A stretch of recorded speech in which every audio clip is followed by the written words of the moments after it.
자 마지막으로 또 우리 여선웅 부대변인은 또 이제 워낙 인기가 많으시다 보니까 조금 있다가도 채널A에 방송을 하러 가셔야 된다고 빨리 나가셔야 된다고 얘기를 하시던데 제가 보내드릴 것 같습니까? 네. 네? 보내드려야죠. 네. 자 그럼 하나만 더 질문을 할게요.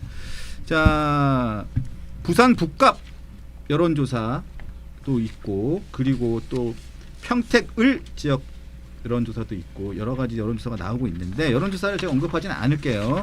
자 판세 어떻게 될 것으로 보십니까?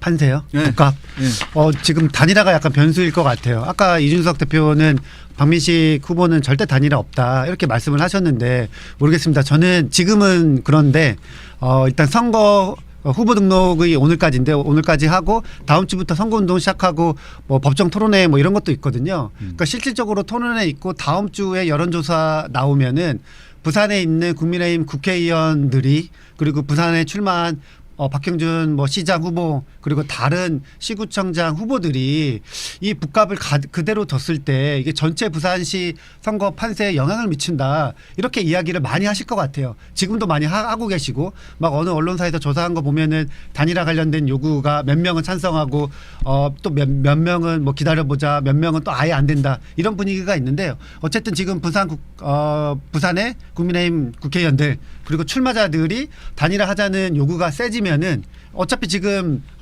한동훈 후보는 무소속이니까 상관없는데 박민식 후보는 거기에 대해서 영향을 받을 것이다. 그렇기 때문에 단일화가 여전히 남아있지 않을까. 민주당은 그 단일화에서 1대1 구도를 염두하고 하정 후보는 선거 전략을 잘 짜야 된다 이렇게 생각합니다. 네, 우리 강준혜 변호사는 부산 네. 북갑 같은 경우는 지금 판세 어떻게 보세요? 일단 하정우 후보가 뭐 여론조사 같은 걸 보면은 당 지지율보다는 조금 낮게 나오는 경향들이 있어요. 이 개인에 대해서 지역 주민들이 아직까지는 완전한 신뢰는 주지 못하고 계신 것이 아닌가 싶고 뭐 오빠 논란 뭐 이런 것들 이후에 본인이 어쨌든 나름대로 바닥에서부터 열심히 뭐 인사하고 다니고 이런 것으로 보이는데 뭔가 정책적 방향성이라든지 이런 것들 보여줘야 되는 게 아닌가. 우리 북구의 아이들은 더 나은 교육 환경을 찾아서 우리 북구의 청년들은 더 나은 일자리를 찾아서 북구를 떠나가고 있습니다. 북구의 1인당 지역 내 총생산액이 1억 2천만 원 정도 된다고 합니다. 부산시 전체 기초지자체 중에 가장 낮습니다. 최근에도 뭐 공소취소 특검법 같은 것에 대해서는 국회 들어가면은 그때 생각해 보겠다. 이런 됐네. 이야기를 하고 있는 거잖아요. 이런 거는 조금 무책임해 보이는 준비 안 됐다라는 거를 스스로 너무 드러내는 발언이었다라는 생각이 들고요. 저희 그 국민의힘 쪽에서 박민식 후보와 한동훈 후보 같은 경우에는 지난 대선 때도 마지막까지 김문수, 이준석의 단일화를 사실은 보수 쪽에서는 염원을 했었던 게 있었죠.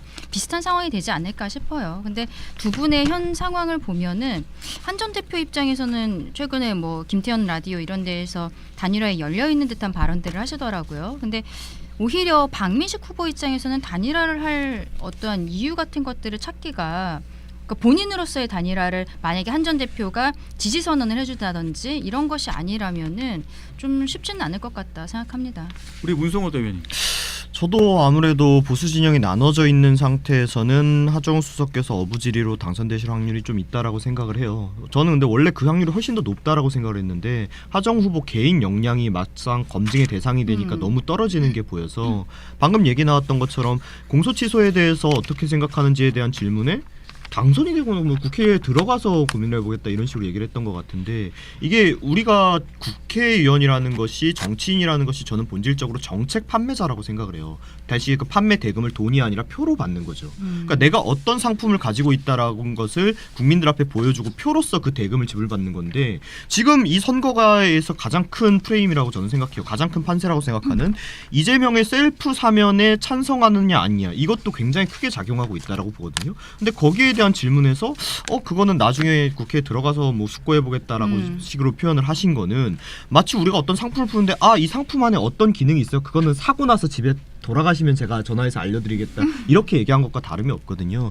그래서 저는 이분께서 어부지리로 당선은 되실 수도 있는 상황이긴 하지만 의외로 지금보다 저는 지지율이 당선되더라도 더 낮은 지지율로 당선이 될 거라고 봐요. 그럼 반대로 2, 3등 후보인 지금 보수 측의 후보들이 개인께서 뭔가 좀 더 상대표를 가져올 수 있으면 치고 올라오면 3자 구도에서 승리할 수도 저는 있다고 보기 때문에 그래서 오히려 단일화가 더 안 되지 않을까. 반대로 하정우 후보가 뭔가 좀 잘하는 모습을 보여서 아 우리 이거 안 합치면 절대 안 돼. 게임이 안 돼. 이렇게 했으면 단일화가 좀 더 수월했을 수도 있는데 이번에는 좀 반대로 이거 하정우 수석 잘만 하면 꼬꾸라틀 수 있겠는데 이런 느낌을 주면서 단일화가 안 되지 않을까 이렇게 생각합니다. 네, 알겠습니다. 지금 가셔야 된다니까 지금 뭐 좀 정신이 없네요, 우리 여성분들. 그렇죠. 방송은 또 약속이니까. 네. 알겠습니다. 아주 세 분 오늘 감사드리고요.